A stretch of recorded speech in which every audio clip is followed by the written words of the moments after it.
If you see the story of the Indian market over the past 1 year, you could describe it largely as sideways movement. Now, when we take a broader long-term outlook, how should an investor also read the prospects of the market for the new Samvat? Sure. So, Siddharth, you and I have been around for a while now, but a lot of investors have been relatively new to the market. Just for context, pre-COVID, we had about 4 crore Dmat accounts, and today that number stands close to 20 crores. Now, some of this would be duplication, but nevertheless, a lot of new investors have come into the markets. Even in the mutual fund space, the number of unique investors have grown quite a bit. So a lot of people haven't seen sideways market, and they are surprised by the past 12-month market performance. I would like to point out to this new set of investors is that equity by nature has this kind of a trend. There are some years of superlative returns, very, very high returns. There are some years where market goes nowhere, or in fact, market falls as well. In fact, when I started off in mid-90s, we had a period from 1992 to 2003, where over an 11-year period, at the index level, there were negative returns. So, recommendation one is invest only that money into equities which you can stay invested in for a period of at least 5 to 7 years.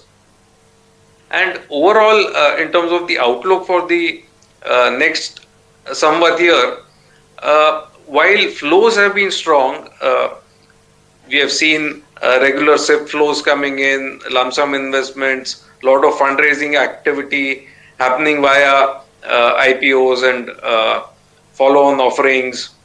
At the same time, we have seen a subdued appetite from foreign investors. Now, there is no reason for foreign investors not to like India, because at the macro level, everything seems to be all right with India, and we seem to be growing quite well, even though we are a relatively large economy now. However, there has been a big disconnect between valuations that prevail in India and the valuations that prevail globally.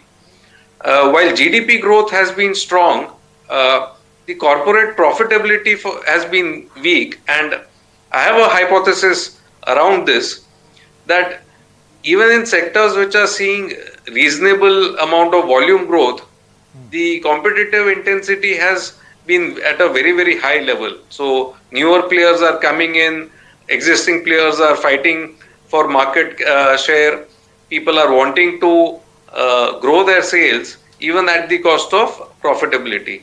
So to take examples, let's say paints, which was a 3-player market, has become certainly a 6-player market. Big box retailing or the quick commerce, there are maybe 10 players fighting it out. Everyone wants sales growth. People are okay to sacrifice margins. So in the absence of earnings growth, the stock price performance is subdued. So ultimately, stock prices are slaves of earnings, and earnings have been disappointing. If you like the video, do like, comment, share and subscribe.